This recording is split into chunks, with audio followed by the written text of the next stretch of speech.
안녕하세요. 사연 읽어주는 남녀입니다. 오늘도 와주셔서 감사드리며 그럼 오늘의 사연 바로 시작하겠습니다. 처음에 가게를 열었을 때는 다른 사람들처럼 저도 꿈과 희망에 부풀어 있었습니다. 매일매일 손님이 끊이지 않고 문전성시에 내 밥 챙길 시간도 없는 그런 가게가 되지 않을까 하는 기대였죠. 하지만 현실은 잔인하더라고요. 그저 오지 않는 사람을 기다리는 것만큼 처절하고 비참한 마음이 또 있을까요? 가게를 열고 내내 제가 느낀 건 오직 이 비참한 뿐이었습니다. 하지만 당장 가게를 접을 수도 없었습니다. 빚을 내서 자재를 들이고 월세 계약은 계속 유지되고 있었으니까요. 그리고 아무리 손님이 오지 않는다고 하더라도 하루 10명 남짓 오는 손님한테 무르고 상한 식재료로 음식을 해서 드릴 수는 없잖아요. 매일 조금씩이라도 장을 봐서 메뉴에 있는 식재료를 마련해 둬야 했습니다. 그런데 이것도 참 시간이 갈수록 문제가 되긴 하더라고요. 양파 같은 것도 한 망씩 들어있는 걸 많이 사면 좀 싼데 저는 늘 3개, 5개만 필요해서 사게 되니 단가를 맞출 수가 없었습니다. 그렇다고 제육볶음이나 닭도리탕에 양파를 뺄 수는 없잖아요. 얼렸다가 써보기도 했지만 쉽게 물러버려 그나마 드시던 손님들이 불만을 표시하더라고요. 손님 한 분 한 분이 소중한 마당에 그런 불평을 들을 수는 없잖아요. 결국 집밥하듯이 매일 장 봐서 10명, 15명 먹을 음식을 했습니다. 처음에 20개였던 메뉴는 15개, 10개로 줄고 그나마 있던 메뉴가 없어지니 손님들이 더 줄어버리고 말았습니다.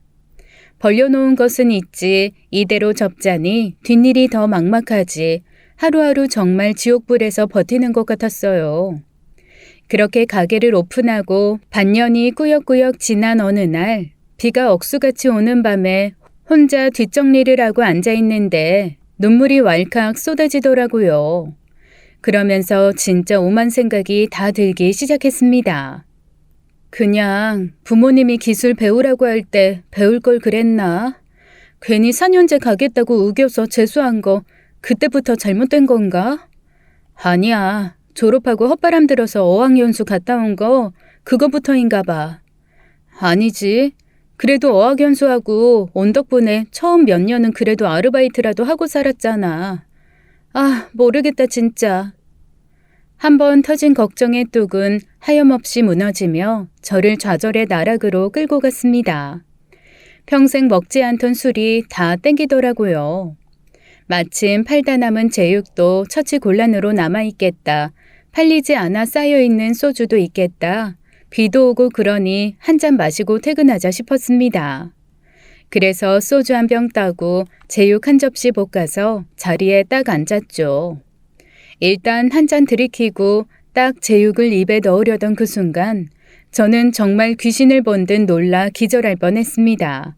비가 억수같이 쏟아지고 있는 어두운 바깥, 시커먼 그림자가 가게 안을 뚫어지게 정말 아주 대놓고 바라보고 있더라고요.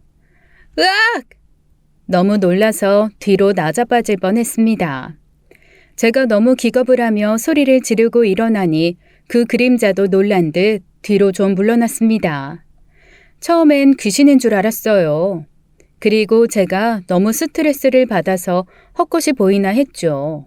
하지만 곧 정신을 차리고 진짜 사람이라는 걸 깨닫고는 순간 어떻게 해야 할지를 고민했습니다. 사실 이렇게 어두운 밤 비까지 오는데 낯선 남자가 밖에 서 있다면 요즘 같은 세상에 무서운 일 생길까봐 두렵잖아요. 식당 문이야 어차피 잠겨 있으니 깨고 들어오지 않는 한 큰일은 없겠지만 그래도 조심할 수 있는 건 조심하는 게 좋으니까요. 그런데 그 와중에도 저는 그 사람의 눈이 보이더라고요. 악하거나 뭔가 해코지를 할 만한 그런 사람의 눈은 아니었습니다. 제가 관상을 볼 줄 아는 건 아니지만 어렸을 때부터 자라온 환경이 사람들의 행동 심리, 표정이나 눈빛 읽는 것 이런 것들에 익숙할 수밖에 없었거든요. 아빠가 심리학자이고 엄마는 정신과 의사여서 늘 집에서 보고 듣고 경험하는 것이 다 사람에 대한 것뿐이었습니다. 뭐 나쁜 경험은 아니었죠. 다만 보통 아이들이 떼쓰고 혼나며 자랄 때 저는 부모님의 과학적이고 합리적인 훈육 아래 평범한 아이처럼 진상을 부릴 기회를 놓쳐 나름 또 억눌림이 있는 채로 자랐을 뿐입니다. 부모님은 아직도 인정하지 않는 부분이시기는 하지요. 그럼에도 불구하고 사람의 다양성을 존중하시는 두 분 덕에 제가 부모님의 기대에 미치지 못하는 삶을 살고 있어도 크게 뭐라고 하지 않는 것일 수도 있습니다. 여하튼 자라온 환경이 그렇다 보니 저도 사람 보는 눈이 아주 엉망은 아니에요. 그리고 전문적이지는 않지만 대화를 하거나 소통하는 방식도 나름 잘 알고요. 그 덕에 시샘과 질투가 난무하는 요리 업계에서 큰 싸움 없이 살아남은 것일 수도 있습니다. 어쨌거나 그런 제 경험과 느낌으로 밖에 서 있는 사람은 결코 험한 마음을 먹일 사람은 아니었어요. 천천히 다가갔습니다. 그런데 제가 문 쪽으로 다가가니 그 사람이 후다닥 빗속으로 달려나가더라고요. 우산을 써도 홀딱 젖을 날씨기는 했지만 그래도 그냥 맞을 비는 아니었는데 옷도 변변치 않은 양반이 그 비를 다 맞고 어둠 속으로 사라졌습니다. 처음엔 너무 놀라서 그랬는지 술도 다 깨고 소화도 다 되어버린 듯해서 저도 그냥 얼추 정리하고 집으로 돌아왔어요. 그리고 집에 도착해서야 그날이 제 42번째 생일이라는 걸 깨달았습니다. 대문 앞에 부모님이 놓고 가신 미역국이랑 케이크, 그리고 꽃다발이 놓여 있더라고요. 제가 요즘 장사가 안 되어서 저녁 장사 일찍 접고 집에 와서 저녁밥을 먹는다는 말을 한 적이 있는데 아마 저녁으로 챙겨 먹으라고 갖다 놓으신 듯 했습니다. 이 나이가 되도록 부모님께 생일 챙겨받는 것도 죄송하고 혹시 제 자존심이 상하거나 할까봐 집으로 불러 밥 한 끼도 못 해준 채 놓고 가신 마음을 알 것 같았어요. 저한테 잘못한 것도 없이 제 눈치를 보고 있는 부모님 생각에 마음이 더 무너지더라고요. 그날 장사 시작하고 처음으로 대성통곡을 하며 울었습니다. 울컥 눈물이 나는 정도가 아니라 정말 가슴을 쥐어뜯으며 울게 되더라고요. 진퇴양난이 따로 없었어요. 울다 잠이 들고 다음날 일어나니 아주 얼굴이 가관이더라고요. 누가 봐도 퉁퉁 부은 얼굴을 하고 가게로 나갔습니다. 두 손 무겁게 장을 봐도 모자랄 판에 가볍게 두 봉지 장을 봐서 가게로 들어와 식재료를 다듬었어요. 오늘은 또 몇 명이나 올지 일주일 뒤에 내야 하는 월세는 어떻게 감당할지 한숨만 푹푹 새어나오던 그때 누가 가게 문을 열고 들어왔습니다. 죄송해요. 아직 영업 전이에요. 혹시 물 한 잔만 얻어 마실 수 있을까요? 아, 물이요? 처음에는 짜증이 좀 났습니다. 원래 그런 걸 잘 안 믿는데 장사를 하다 보니 저도 모르게 믿게 되는 몇 가지 징크스, 미신 같은 게 생기더라고요. 마수거리 손님이 싼 메뉴를 먹으면 하루 종일 자잘하게 돈을 번다던가 영업 전에 장사치나 구걸하는 사람이 오면 그날은 공친다던가 하는 것들이요. 가뜩이나 장사가 안 돼서 힘든데 대바람부터 손님도 아닌 물 달라는 사람이 들어온 게 좀 신경질이 났습니다. 저도 모르게 한숨과 함께 일어나 정수기에서 물을 한 컵 따랐습니다. 네, 여기요. 그렇게 성의 없이 물을 건네며 그제야 제대로 가게 안으로 들어온 사람의 얼굴을 봤어요. 냄새나는 몸, 더벅머리에 손가락이며 손등에 꼬질하게 때가 껴서 나무 등골 같은 손, 전혀 어울리지 않게 겹겹이 입은 옷과 다 떨어진 신발은 누가 봐도 노숙자의 모습이었습니다. 그런데 그 사람의 눈이 어디선가 본 것 같은 눈인 거예요. 대체 이 눈을 어디서 봤을까 한참 고개를 갸웃거리다가 퍼뜩 생각이 떠올랐습니다. 어제 문 밖에 서 계셨죠? 네. 놀라게 해드려서 죄송합니다. 어제는 비가 너무 많이 와서 제대로 사과도 못 드리고.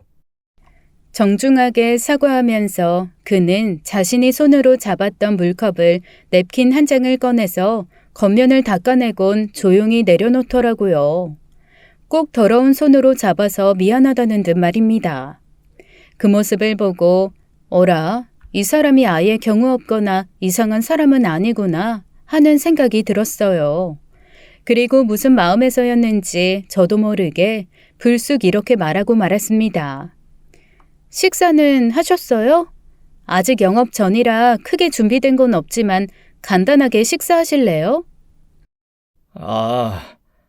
제가 보다시피 지금 제가 돈이...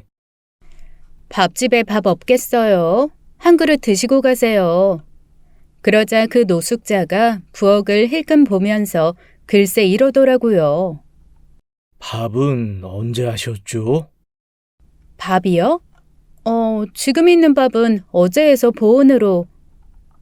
밥은 시간이 지나면 녹말로 인해 서로 들러붙습니다.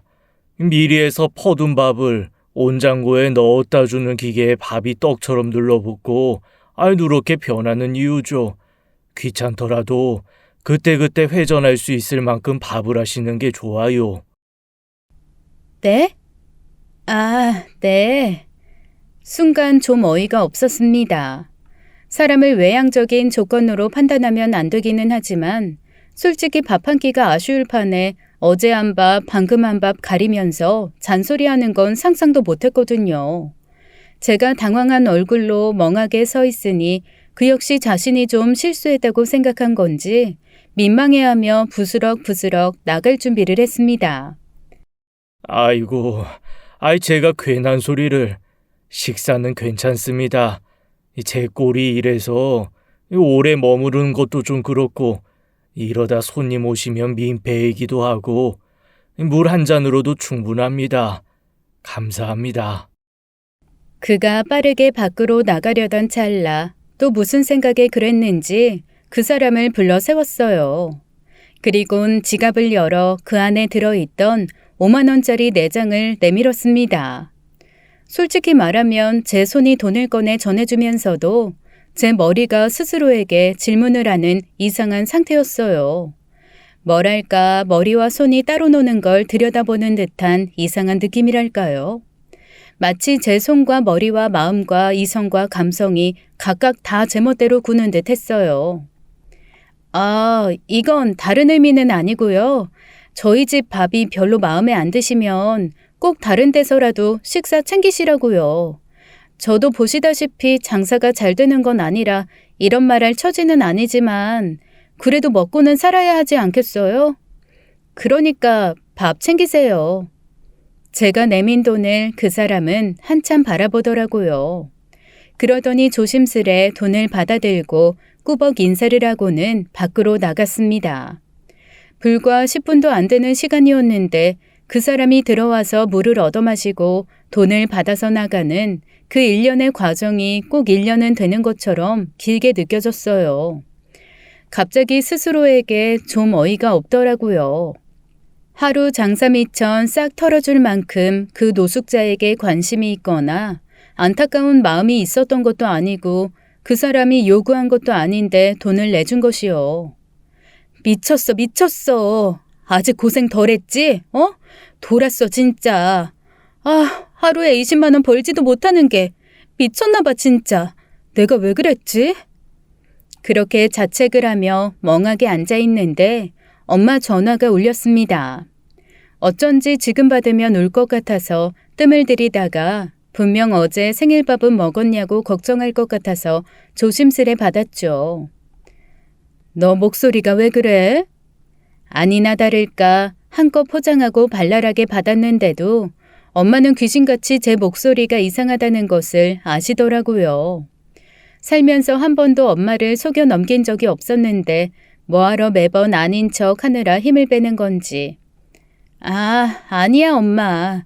아침부터 좀 이상한 일이 있어서. 왜? 무슨 일인데? 그냥 내가 잠시 미쳤었어. 장사도 안 되는데 아침부터 노숙자 하나가 물 달라고 왔거든. 그런데 우리 집 밥 상태가 어쩌고 잔소리를 하면서 글쎄 밥 먹고 가라는데 지적질하고 안 먹는 거야. 그러고 나가려는 사람 내가 굳이 붙들고 글쎄 돈을 줬다? 미쳤지 내가. 아휴, 벌지도 못하면서 쓰는 건 더럽게 잘 써. 우리 딸 아직 자존감은 남아있네. 자존심은 바닥에 떨어진 것 같은데? 뭔 소리야 또. 엄마 분석하지 말고 그냥 위로를 하든가 비웃던가 놀리든가 그냥 하나만 해. 분석이 아니고 알려주는 거지. 잘 생각해봐. 네가 처음 가졌던 너의 원칙을 어느 순간 조금씩 합리화하고 타협점을 찾아가면서 이래도 되겠지 하고 모른 척했던 걸 그 사람이 지적한 건 아닌지 말이야. 그거랑 내가 돈 준 거랑 무슨 상관이야? 일종의 방패를 들이민 거지. 그 사람이 한 지적이 너한테 상처가 될 것 같으니까, 아니면 뭔가 들킨 것 같으니까 아, 나 알아. 알고 있는데 나름의 생각이 있어서 그런 거야. 여튼 알려줘서 고마워. 고마웠고 다시는 보지 말자. 뭐 이런 자존심 부리는 값으로 지불한 거 아니겠어? 엄마 말을 들으면서 가슴 한켠이 쿡쿡 찔려왔습니다. 들여다보고 싶지는 않았지만 정말로 제 진심 한 귀퉁이를 환하게 들킨 것 같았거든요. 그리고 어쩌면 네가 기묘한 비교의식에 의한 자만심이 있었을 수도 있어. 쉰밥, 진밥, 더운밥, 찬밥 가리지 않고 주면 먹을 거라고 생각했는데 그쪽에서 네가 예상한 대로 나오지 않으니 상한 자존심 값으로 거하게 지불한 거지. 아, 몰라. 엄마 말이 맞다고 해도 지금 좀 짜증나. 안 그래도 장사도 안 되고 오늘 미천 다 준 것도 어이없는데 이 와중에 자아성찰까지 해야 하고. 나 힘들어 엄마. 끊어. 얘, 마음 복잡하고 힘들 때 뭐 하면 좀 나아지는 줄 알아? 아, 진짜. 명상하라고? 자기 분석 그래프 그리라고? 음악 들어? 자? 뭐 하라고? 밥 먹어. 어? 밥 먹으라고. 너 좋아하는 거 고추장에 열무김치 넣고 참기름 둘러서 쓱쓱 비빈 다음에 낙지젓갈 한 숟갈 턱 넣어서 먹는 거 좋아하잖아. 그렇게 해서 밥 먹어. 신경질이 온몸을 채웠을 땐 밥으로 그 신경질을 밀어내는 것도 방법이야. 엄마와의 전화를 끊고 나니 순간 배가 엄청 고파지더라고요. 어차피 점심시간도 다가오고 장사 준비도 미처 안 되어 있는 상태라 갑자기 에라 모르겠다 하는 마음이 올라왔습니다. 그래서 완전 즉흥적으로 매장에 있는 종이에 열무 낙지젓갈 비빔밥 특선이라고 적어 문 앞에 붙여버렸어요. 오늘 점심에만 한정으로 판매한다는 메모와 함께 말이죠. 어차피 저도 먹을 거 원래 비빔밥은 큰 양푼에 많이 비벼서 나눠 먹는 게 맛이잖아요. 그런데 희한한 일이 벌어졌습니다. 근처를 오가면서 인사는 나눠도 와서 밥은 안 드시던 상인분들이 한참 서서 메뉴를 보시더니 슬그머니 문을 열고 물어보시는 거예요. 아, 거의 열무 낙지젓갈 비빔밥 됩니까? 그럼요. 지금 막 비비려던 참이에요. 덥고 입맛도 없어서 일단 4명 예약이요. 아니 내가 데리고 올게. 비빔밥이 되냐고 물어보신 상인분은 사람을 더 데려오겠다며 금액도 묻지 않고 나갔습니다. 그리고 곧 다시 주변 상인 3분을 더 데려오시더라고요. 딱히 준비된 메뉴도 아니었고 저 혼자 비벼 먹으려다가 일이 커진 거여서 당장 뭘 어떻게 해야 할지도 솔직히 순간 막막했습니다. 고민하다가 아예 양푼 하나에 3인분쯤 되는 밥을 석석 비벼서 가운데 탁 놔드렸죠. 비빔밥은 큰데 비벼서 나눠 먹는 맛이라 이렇게 드릴게요. 이야, 아 양푼 오랜만이네. 하긴 학교 다닐 때 이렇게 먹고 그랬는데 도시락 다 쏟아놓고. 맞아. 우리 집이 그때 방앗간을 해서 어쩌다 보니 참기름 준비는 늘 내 처지였어. 우리 돌아가신 오마니가 내 밑으로 기름 10마를 쑤셔 박았다고 돌아가실 때까지 나한테 생색 내셨다니까. 만날 첫날 청국장만 싸우던 놈이 있었는데 우리 반에는 걔가 도시락만 열면 다들 어우씨 이랬거든. 그런데 비빔밥 하는 날이면 걔가 유일하게 인기가 좋았어. 알지? 이 비빔밥에 청국장 한 숟가락 딱. 에이, 청국장보다는 된장찌개 두부지. 어허, 맛을 모르네. 된장찌개는 심심하지. 청국장이 딱이요. 네. 그래서 오늘 곁들이실 거는 청국 반, 된장 반 넣고 끓인 비빔밥용 찌개예요. 싸우지들 말고 드세요. 원래 저희 집이 비빔밥 하면 꼭 청국장이랑 된장을 반반씩 넣고 으깬 두부 넣고 끓여서 같이 비벼 먹거든요. 엄마가 비빔밥 얘기하신 그 순간부터 같이 먹고 싶어서 한 뚝배기 끓이던 것을 얼른 내놓았는데 글쎄 너무 반가워 하시는 겁니다. 상인 네 분이 비빔밥을 신나게 드시는 걸 보는데 정말 오랜만에 뿌듯하고 행복한 감정이 스물스물 올라왔어요. 그래, 저 표정이랑 저 반응이 좋아서 그래서 음식을 시작했는데 만족스럽게 식사를 마치신 네 분이 나가면서 쓱 메뉴를 보시더니 얼마냐고 물으시더라고요. 순간 특선 메뉴라서 금액도 안 정했는데 싶어 머뭇거렸더니 네 분이 각각 10,000원씩 내시면서 얼추 이 금액 맞죠? 하고 나가시는 겁니다. 저희 집 메뉴 객단가가 8,000원에서 10,000원 사이인데 그분들이 생각했을 때 그래도 10,000원어치는 되었던 모양이에요. 나중에 후라이도 하나씩 내어드리고 후식으로 식혜까지 드렸거든요. 그리고 그날 상인분들이 소문을 내신 건지 20팀도 넘게 와서 열무 비빔밥을 드시고 갔습니다. 가게 오픈한 첫날을 제외하면 가장 많은 사람들이 왔다 간 거죠. 이 메뉴를 고정을 해야 하나 어쩌나 고민이 될 정도였어요. 몇 달 만에 처음으로 점심 매출이 100만 원 가까이 되었습니다. 하지만 미리 준비한 메뉴가 아니어서 열무도 없고 낙지 젓갈도 떨어져서 저녁에는 팔 수 없어 종이를 떼었죠. 열무 비빔밥 찾아오신 손님들이 몇 분 계셨지만 메뉴가 소진되었다고 하니 아쉬워하면서도 다른 거 드시고 가더라고요. 정말 오픈 후 처음으로 점심 저녁 모두 정신없이 바쁜 날이었습니다. 그리고 다음 날 저는 본격적으로 열무 비빔밥을 팔아보려고 아침부터 열무를 잔뜩 사다가 김치부터 가득 담궜습니다. 낙지 젓갈도 잔뜩 싸서 냉장고에 꽉꽉 채워뒀죠. 그런데 정말 어제 일이 꿈인 것처럼 정말 아무도 찾지 않는 거 있죠. 진짜 일장춘몽인 것 마냥 손님이 한 명도 찾지 않는 겁니다. 대체 이게 뭔가 싶더라고요. 그렇게 또 손님 없이 이틀, 3일의 시간이 흘렀습니다. 이게 참 이상한 게 한번 손님 맛을 보고 났더니 그 다음에는 손님 없는 게 더 미칠 지경이 되더라고요. 안달복달하게 되고 머리를 쥐어뜯게 되면서 점점 더 스스로 불행한 마음이 들었습니다. 하룻밤의 꿈이었나 보다, 그냥 마지막으로 인생이 내게 준 이벤트였나 보다 하는 마음과 함께 정말 장사를 접을 때가 되었다는 생각마저 들었죠. 그리고 그때 문이 열리면서 누군가가 조심스레 들어왔습니다. 꽤 멀끔해 보이는 중년 남자였어요. 아직 영업 전이신가요? 그런데 목소리가 낯이 익었습니다. 조심스레 물어보는 낮은 목소리, 분명 어디서 들어본 목소리였어요. 저도 모르게 그 사람을 뚫어지게 바라봤습니다.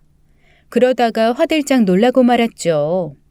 며칠 전에 물 얻어먹고 제게 20만 원 받아간 그 노숙자가 아니겠어요? 세상에, 그런데 그때와는 너무도 다른 모습이었습니다. 같은 사람이라고는 조금도 생각할 수가 없었어요. 머리도 너무나 깔끔하게 손질되어 있었고 옷도 길 가다 한 번쯤은 돌아볼 만큼 깔끔했습니다. 말하지 않으면 중년 모델이라고 해도 믿을 만큼 완전히 달라진 모습이었어요. 제가 너무 놀라서 어리벙벙한 얼굴로 가만히 바라보고 있으니 그 사람이 멋쩍은 표정으로 씩 웃더라고요. 모습이 너무 달라져서 몰라보셨죠? 그러게요. 진짜 많이 다르시네요. 죄송해요. 이런 말씀도 실례인데 불쾌하셨으면 죄송합니다. 아이고, 아닙니다. 충분히 몰라보실 수 있죠. 저도 사실 제 이런 모습이 너무 오랜만이라 낯설기는 매한가지거든요. 혹시 지금 영업 전이기는 한 것 같은데 밥 좀 먹을 수 있을까요? 그때 못 먹고 간.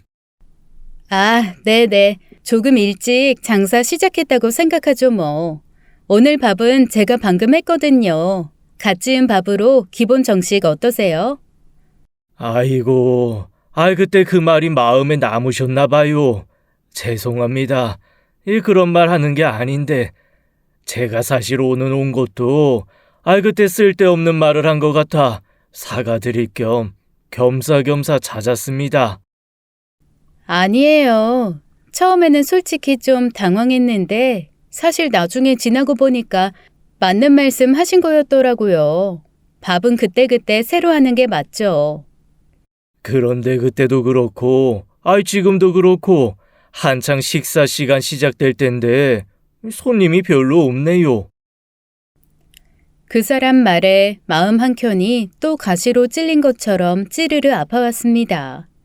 대체 누구인데 올 때마다 이렇게 아픈 곳만 콕콕 찌르나 싶었죠.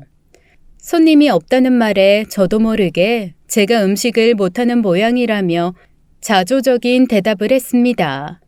그랬더니 그 사람이 가게를 한번 휙 둘러보더니 글쎄 이렇게 말하더라고요.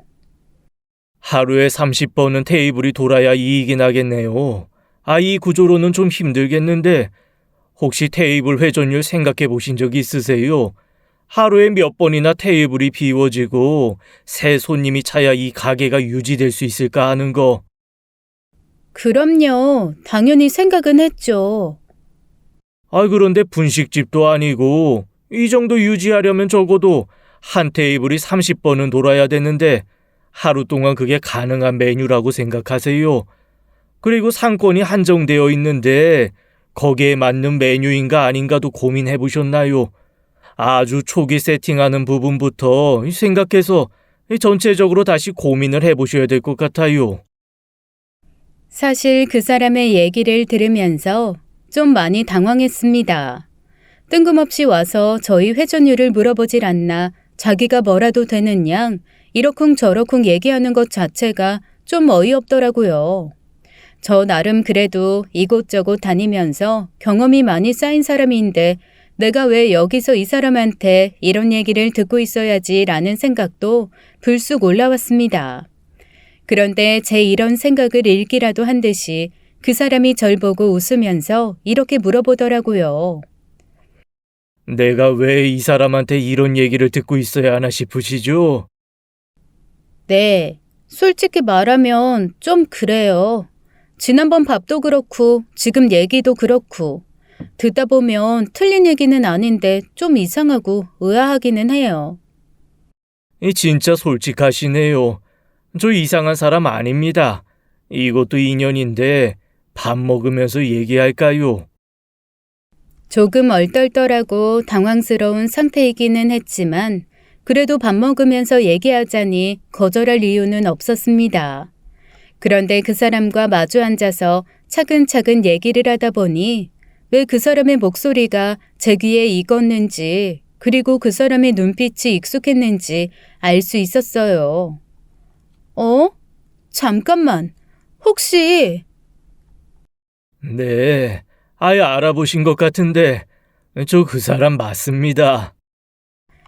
놀랍게도 그 노숙자는 제가 한동안 엄청 찾아보고 강연을 온라인으로 들었던 음식점의 신이라는 별명을 가진 사람이었습니다.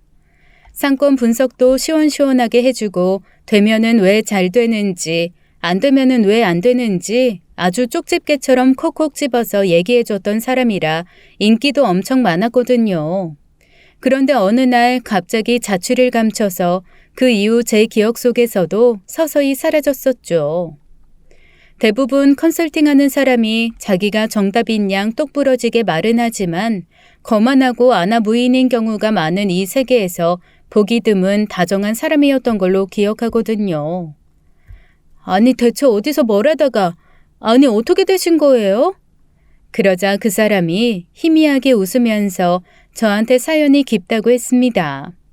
그러면서 원래는 밥을 먹으면서 가볍게 말할까 했는데 아무리 생각해도 그건 아닌 것 같다고 하더라고요. 일단 밥 다 먹고 나중에 가게가 끝날 때쯤 괜찮은 시간을 말해주면 그때 다시 찾아와서 잠깐 얘기 가능하겠냐고 물었습니다. 당연히 얘기야 가능하고 워낙 음식점의 신으로 유명했던 사람이니 무슨 얘기를 할지 궁금하기도 했지만 한켠에서는 대체 나한테 왜? 라는 의문이 더 크게 밀려왔어요. 그런데 대체 무슨 얘기를 뭔가 마음에 안 드세요? 저희 음식이 너무 이상한가요? 아니요. 나중에 한꺼번에 얘기하죠. 이따가 저녁 때 가게 마무리할 시간쯤 다시 오겠습니다. 그리고 그는 가게를 나가면서 지난번에 제가 줬던 20만 원에 밥값까지 얹어서 계산을 하더라고요. 그 20은 정말 드린 돈이었다고 안 주셔도 된다고 했지만 극구 제 손에 쥐어주며 이 돈 받고 자기가 정신이 번쩍 났다며 자세한 얘기는 나중에 하자는 얘기를 또 하더라고요. 그날 그 사람이 밥을 먹고 나간 후에 평소에도 그다지 잘 되는 장사도 아니었지만 저는 정말 하루 종일 장사를 하면서 일이 손에 잡히지 않았습니다. 대체 저 사람이 왜 갑자기 나타났는지도 너무 궁금했고 저한테 무슨 얘기를 하려고 하는 건지도 궁금하더라고요. 그러면서 문득 이런 생각이 들었습니다. 거절하기도 애매하게 갑자기 반했다느니 어쨌다느니 그런 얘기 하는 거 아니야? 정말 그런 거 거절하는 거 나 진짜 못하는데. 만약에 그렇다 그러면 어떻게 해야 되지? 사실 저한테 다정한 눈빛을 한 번 준 것도 아니고 애틋한 말 한마디를 한 것도 아니었지만 제 상상으로 끌어모을 수 있는 가정은 그게 전부였어요. 아니 세상과 담쌓았던 중년의 남자가 다시금 멀끔한 모습으로 나타나서 할 얘기가 있다고 하는데 대체 무슨 상상을 할 수 있겠어요. 아무리 머리 굴려도 고백 외에는 떠오르지 않더라고요. 하지만 그렇게 오만 걱정을 혼자 상상으로 하고 있던 게 무색하게 저녁에 만난 그 사람이 저에게 한 첫마디는 바로 이거였습니다. 왜 그렇게 장사가 안 되는지 알고 있어요? 네? 이유요? 아니요, 아직. 안 그래도 고민이긴 한데 제가 어떻게 할 수 있는 부분도 아니고. 에이, 장사하는 사람이 그런 말이 어딨어요. 할 수 있는 부분도 아니고가 아니라 제대로 하게끔 만들어야죠. 제가 좀 도와드려도 될까요? 저를요? 갑자기 왜요? 정말 뜬금없었습니다. 노숙자가 나타나서 밥도 안 먹고 갔던 사람이 갑자기 저한테 멀끔한 모습으로 찾아와 장사가 잘 될 수 있게 도와줘도 되냐고 물어보는데 얼떨떨 하더라고요. 이건 또 무슨 신종사기인가 혹시 무슨 새로운 종류의 보이스피싱인가 별별 생각이 다 들었습니다. 그랬더니 그 사람이 저를 보면서 글쎄 이렇게 얘기하는 거예요. 이상하게 듣지 마시고요. 사실 처음에 이 가게 앞을 지나다니면서 몇 번 보고 조금 놀랐어요. 죽은 제 아내랑 너무 똑같이 생기셨거든요. 그 소리를 듣는 순간 조금 아찔해져 왔습니다. 제가 생각했던 대로 혹시 이 사람이 죽은 아내와 닮은 저한테 반했다며 이런 식으로 다가오는 게 아닌가 하는 생각이 들었거든요. 그러면서 제 상상이 현실이 된 것 같다는 생각에 어떻게 거절해야 되지라는 고민으로 머리를 굴리기 시작했습니다. 그런데 제 마음을 읽기라도 한 듯 그 사람이 이러더라고요. 걱정 마세요. 그쪽이 생각하는 것처럼 그렇게 로맨틱한 그런 생각한 거 아니니까. 저는 단지 처음에 눈길이 갔던 게 제 아내를 닮아서였다는 것뿐이고 그 다음 즉 지금은 순수하게 대체 이 가게가 왜 장사가 안 될까라는 게 궁금할 뿐입니다. 다른 관심 전혀 없어요. 혼자 김칫국부터 마신 게 머쓱해져서 저도 모르게 얼굴이 빨개졌습니다. 한마디로 떡줄 사람은 생각도 안 했는데 제가 벌컥벌컥 김칫국부터 드링킹을 한 거잖아요. 그 민망함을 숨기기 위해 얼른 왜 가게가 장사가 안 되는지를 물어보았습니다. 그랬더니 그 사람이 일단 상권 분석부터 잘못됐다고 하더라고요. 그런데 그건 좀 억울한 말이었거든요. 제가 처음에 이 주변에 가게를 내야겠다고 생각한 건 상권 분석을 하면서 확신이 들어서였습니다. 제 가게 주변으로 일단 음식점이 별로 없는데 도매 상인들, 그 상인들에게 물건을 사러 오는 소매 상인들이 늘 북적거리는 곳이었거든요. 그 사람들이 편안하게 집밥처럼 먹을 수 있게 일부러 백반 형식, 집밥 형식으로 구성하고 한상 차림으로 간단하게 만든 것도 다 상권 분석을 통한 결정이었습니다. 가장 오랜 시간을 투자한 게 상권 분석인데 그게 잘못되었다고 하니 근간이 흔들리는 느낌이라 기운이 다 빠지더라고요. 상권 분석이요? 상권 분석이 잘못됐다고요? 네. 여기는 주변에 상인들이 많아서 편안하게 앉아 무언가 요리를 시켜 먹고 느긋하게 식사를 즐길 만한 그런 환경이 아니에요. 그렇다고 해서 유동인구가 아주 많은 곳도 아니고 대부분 공장과 도매 상인이 많은 곳이잖아요. 그래서 집밥처럼 드실 수 있게 끓인 건데요. 상권 분석해서. 아니죠. 이곳에 오는 손님은 붙박이 상인들이나 빨리빨리 움직여야 되는 바쁜 사람들이잖아요. 그런 사람들을 상대로 장사를 해야 되는데 여기는 한 끼 밥상이라고는 하지만 앉아서 천천히 즐겨야 되는 예쁜 한상 차림 아닙니까? 그러니 당연히 빠르게 움직여야 되는 사람들한테는 적당한 게 아니죠. 며칠 전에 장사 좀 잘 됐던 날 있죠. 밖에서 좀 지켜봤거든요. 그때 메뉴가 뭐였어요? 비빔밥이었죠. 손님들이 그 비빔밥 한 그릇 먹고 나가는데 시간이 어느 정도 걸리던가요? 한 15분? 그 정도 걸렸던 것 같아요. 그렇죠. 아마 여기서 평균적으로 손님들이 음식 먹고 나가는 시간이 평소에도 30분 정도 걸렸을 거예요. 후식까지 드시면 30분 넘을 때도 있고 15분은 그 시간에 딱 절반이잖아요. 아마 빠르게 먹고 나갈 수 있는 메뉴라서 들어오셨을 거예요. 그런데 왜 그 다음 날은 안 오죠? 열무낙지 비빔밥을 누가 매일 먹어요? 한 번은 상큼하고 시원한 맛에 땡겨서 먹을 수 있지만 생각보다 열무는 호불호가 강한 식재료예요. 매일 먹기는 진리죠. 그제야 조금 짐작되는 바가 몇 있었습니다. 사실 처음에 장사 시작할 때 주변 상인들이 여기 뭐 하는 집이냐고 물어보셨거든요. 백반집이라고 하니까 나름 반기면서 앞으로 밥 안 싸오고 여기서 먹으면 되겠다고 좋아들 하셨습니다. 이후에 한두 번은 와서 식사를 하셨던 분들이 다 맛있다, 정갈하다라고 말씀을 해주시기는 했는데 그 다음부터는 일절 찾지를 않으시는 거예요. 제가 오며 가며 인사로 한번 오시라고 서비스 드린다고 해도 웃으면서 고개는 끄덕이시는데 와서 드시지는 않더라고요. 그래서 저는 나름대로 그것도 제 마음의 상처로 남아 있었거든요. 맛있다고 하는데 왜 안 오지? 그냥 같이 장사하는 사람이니까 한번 팔아주려고 왔던 건가?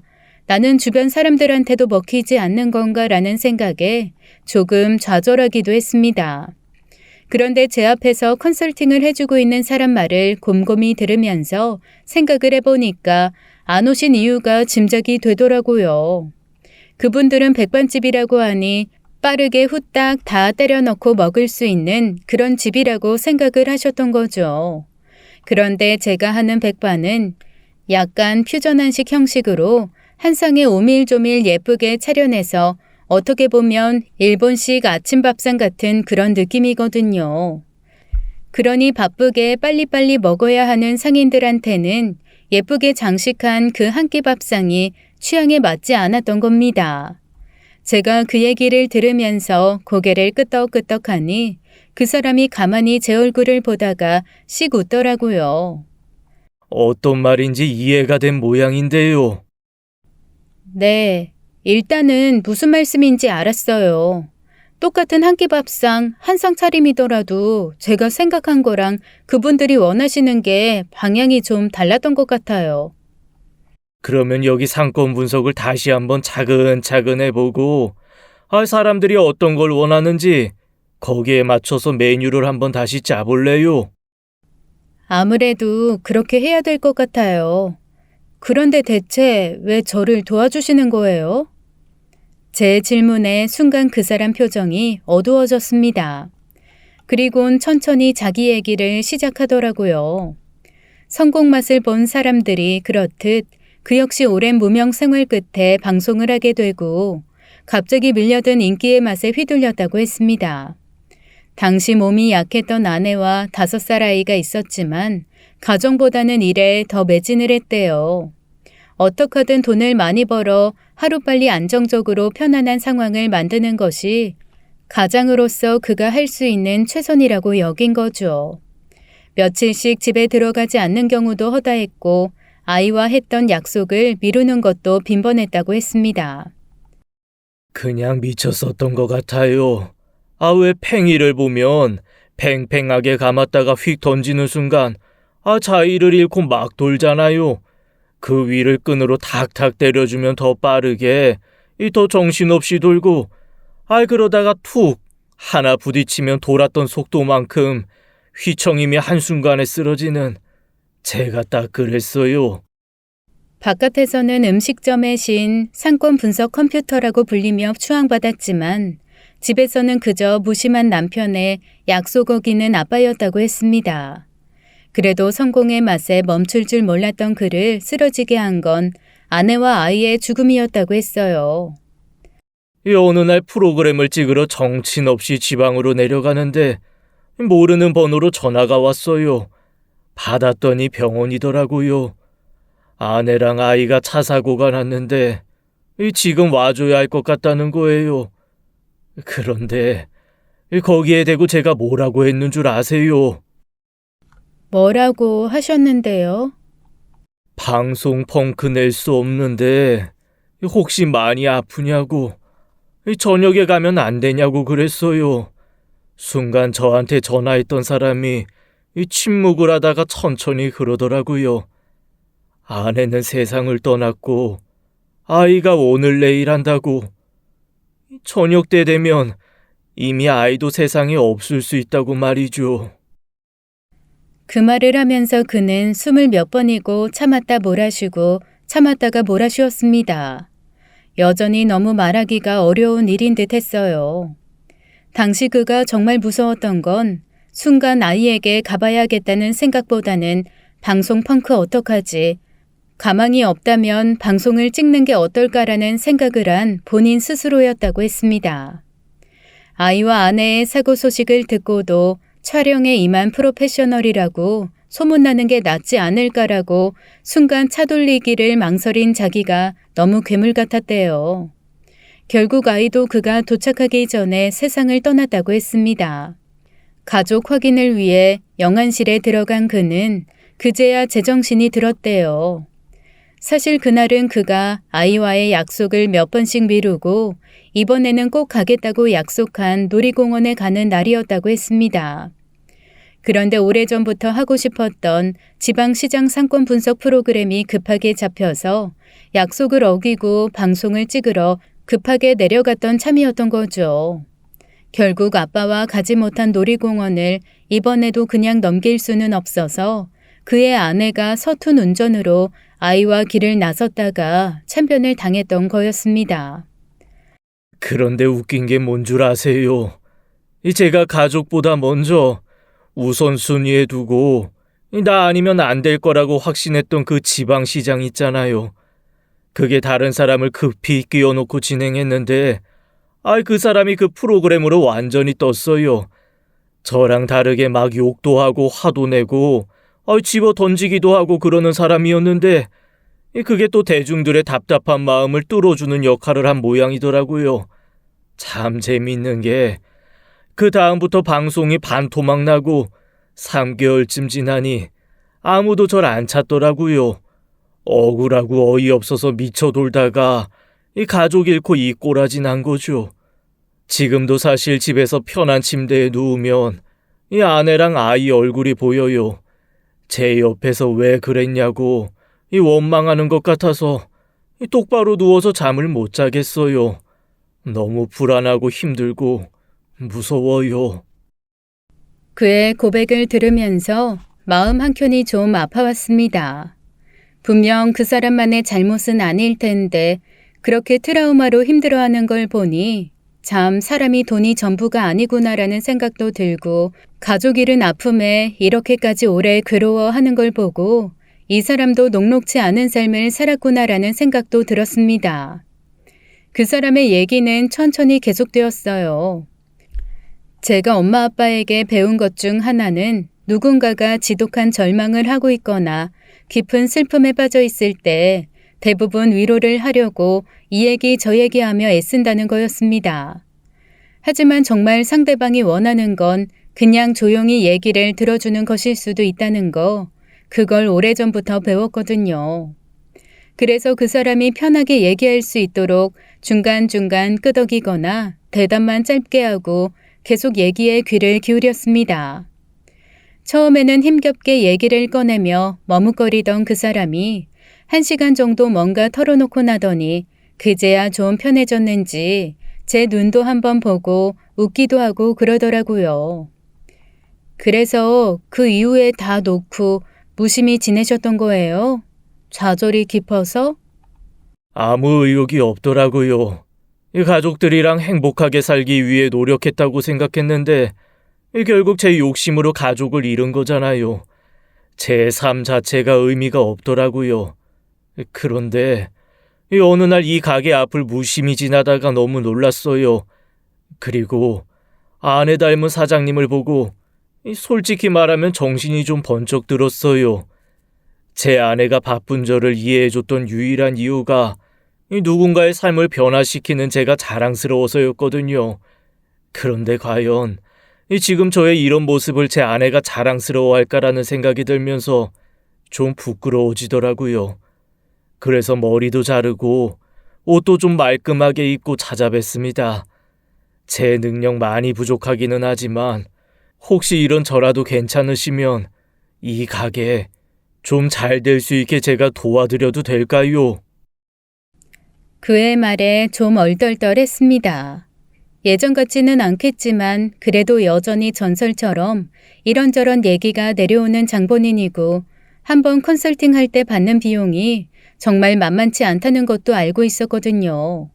그런 사람이 먼저 도와주겠다고 하니 저로서는 거절할 이유가 없었습니다.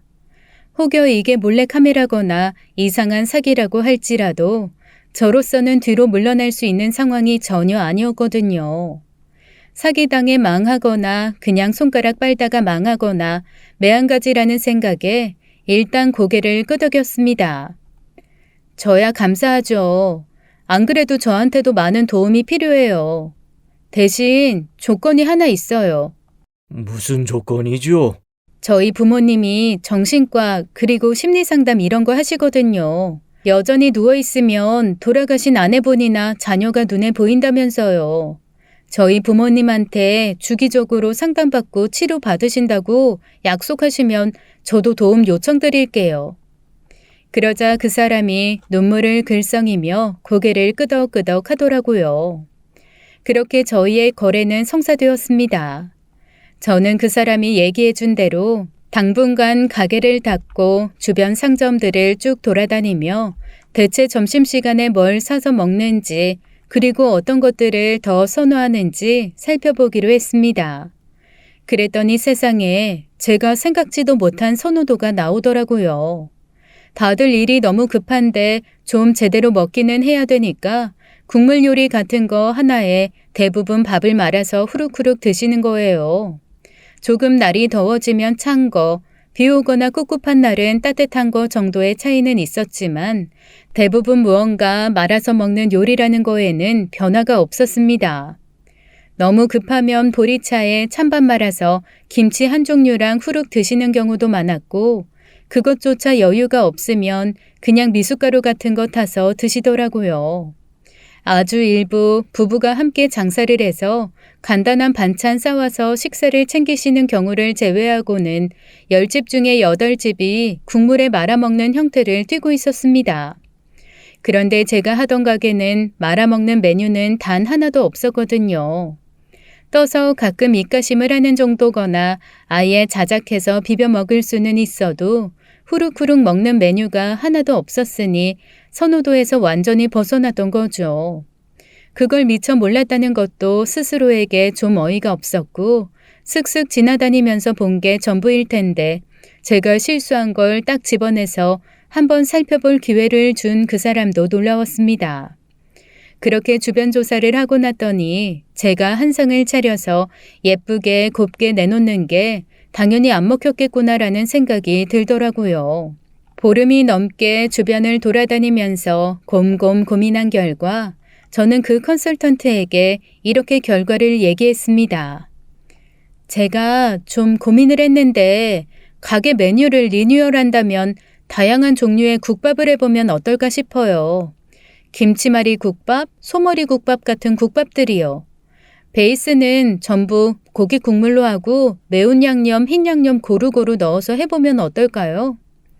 그랬더니 그 사람이 씩 웃으면서 저한테 뭔가 종이뭉치 하나를 내놓더라고요. 의아한 마음에 열어봤습니다. 두꺼운 종이뭉치는 그 사람이 나름대로 상권을 분석하고 적절한 솔루션을 정리해둔 것이었어요. 그런데 이 안에 글쎄 제일 앞 추천 메뉴에 국밥이 있는 거예요. 그 사람이 저한테 이러더라고요. 혹시 의견이 전혀 다르면 어떨까 고민했는데 아이 둘이 같은 생각을 해서 너무 다행이에요. 우리 이렇게 한번 가게에 리뉴얼 해보죠. 그 얘기를 듣고 저는 그 사람에게 리스트를 받아서 전국의 유명한 국밥집을 쭉 한 달 동안 찾아다니기로 했습니다. 제가 가게를 잠시 닫는 동안 그 사람은 저희 부모님께 상담을 받고 예전에 알던 사람들을 통해서 가게를 한번 새롭게 정비하는데 도움을 주기로 했어요. 한 달 동안 전국을 다니면서 국밥이란 국밥은 다 맛을 보는데 세상에 정말 다양한 국밥들이 존재하더라고요. 이런 것도 모르고 덥석 음식점을 하려고 했구나 반성에 반성이 더해지는 시간이었습니다. 정말 맛있는 집은 몇 번씩 가서 먹어보기도 하고 포장한 후에 숙소에서 분석하는 시간도 가졌어요. 또 하나 놀란 건 그 음식을 하시는 분들의 태도였습니다. 저는 그동안 제가 요리하면서 깨우친 것들을 나름 비법이라 생각해서 사실 엄마에게도 말하지 않으려고 숨기고 그랬거든요. 그런데 제가 슬그머니 물어보는 비법 같은 것들을 너무 아무렇지도 않게 툭툭 알려주시는 거죠. 그래서 제가 어떤 집에서는 웃으면서 혹시 이 비법 가져다가 제가 음식점이라도 하면 어떻게 하시려고 막 알려주시냐고 했더니 글쎄 이렇게 말씀하시더라고요.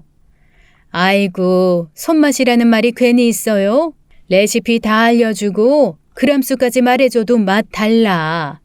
이게 그냥 끓이는 거 같죠? 그런데 오래 하다 보면 본능적으로 확 오는 게 있어요. 똑같은 고기인데 오늘은 한 소끔 더 끓여야 누린내가 안 나겠다 싶은 날이 있고 공기가 찹찹하니까 오늘은 열고 끓여야겠다, 열다가 닫아야겠다. 그런 건 다 경험이거든. 그걸 누가 베끼겠어? 못 베껴. 알려줘도 돼. 상관없어 그래서. 그 말과 함께 본인이 평생 고민하면서 개발한 노하우를 툭 말씀해 주시는데 부끄러워서 어디 쥐구멍에라도 들어가고 싶더라고요. 그렇게 숨은 고수들을 찾아다니며 배우고 또 배웠습니다. 그러면서 그 중에 어떤 것은 합치고 어떤 것은 또 다른 방식으로 리뉴얼하면 좋겠다라는 생각을 하며 꼼꼼하게 메모도 하고 기록했어요. 그렇게 한 달을 꼬박 하루 5끼 국밥만 먹으면서 메뉴를 완성시켜 나갔습니다. 중간중간 그 사람도 같이 내려와 먹고 논의하는 날들이 계속되었어요. 처음 한 달은 전국을 다니며 최대한 많은 것을 맛보았고 그 다음 한 달은 출연한 국밥집을 다시 다니면서 가게에 어울리게 바꿀 수 있는지 메뉴화할 수 있는지를 같이 고민했습니다. 그렇게 3개월간의 길다면 길고 짧다면 짧은 컨설팅 기간을 거친 후에 저는 새 마음 새 뜻으로 국밥집을 오픈했어요.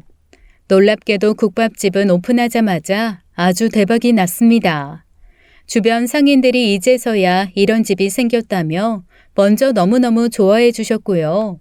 그 상인들을 찾아온 손님들이 상인들의 추천을 받고 저희 집에 와서 맛있게 한 그릇 뚝딱 먹고 가시기도 했습니다. 한번 오신 분들이 계속 찾아주시고 소문내주신 덕에 오픈한 지 4개월 만에 제 가게는 그 주변에 왔으면 꼭 들려야 할 집으로 명성을 떨치게 됐어요. 그리고 바쁜 분들을 위해 제가 아이디어를 내서 한 그릇 뚝딱 서비스까지 만들었거든요. 뜨겁게 한 그릇 얼른 말아내서 그 위에 뚜껑 겸 접시를 얹어 반찬 착착 얹어 훌훌 먹을 수 있는 컵 국밥 형식으로 배달을 시작한 겁니다. 매일 반찬도 조금씩 바꾸고 배달에 제공하는 숟가락은 끝이 포크 모양으로 된 것으로 들여 정말 딱 받자마자 거추장스러운 거 없이 국밥 먹고 반찬 찍어 먹을 수 있게 해드렸죠. 컵국밥의 인기가 올라가면서 가게도 점점 확장하게 되었습니다. 그렇게 새로 오픈한 제 가게는 어느덧 종업원도 4명이나 두고 배달하는 사람도 2명을 둔 큰 가게로 성장했어요. 불과 몇 달 전만 해도 다음 달 월세를 어떻게 해야 되나 고민하던 거에 비하면 정말 괄목상대할 만한 변화였죠. 그리고 저에게 컨설팅을 시작했던 그 노숙자는 저희 부모님의 도움으로 이제는 약 없이도 깊은 잠을 잘 수 있는 사람이 되었습니다. 그리고 제 옆에서 가장 든든한 조력자이자 가장 쓴소리를 내뱉는 스승님으로 여전히 엄청난 잔소리를 하고 계세요. 다시 재기해서 요즘에 무지 바쁜데도 꼭 일주일에 한 번은 저희 집에 와서 국밥 한 그릇 드시고 가면서 그때마다 이런저런 잔소리를 쏟아내시니까요. 어느 비 오는 날 귀신처럼 찾아왔던 노숙자 그 사람이 제 인생의 귀인이 될 줄은 미처 몰랐습니다. 제가 완전 초기에 요리를 배울 때 저희 스승님이 이런 말씀을 하신 적이 있어요. 아무리 진상 손님이어도 그 손님이 분명 한 가지 역할은 하는 법이다라는 얘기를 하셨었거든요. 저 요즘 제 스승님 보면서 그런 생각을 하곤 합니다. 제가 만약 물 한 잔 달라고 했던 그때의 저희 스승님을 그냥 쫓아냈다면 오늘날의 이런 대박은 아마 없었을 거예요. 좋아하는 요리를 하며 바쁘게 살 수 있는 요즘 저는 가장 행복합니다. 지금까지 사연 읽어주는 남녀였습니다. 끝까지 시청해주신 여러분 감사드리며 저희는 다음 사연으로 돌아올게요. 감사합니다.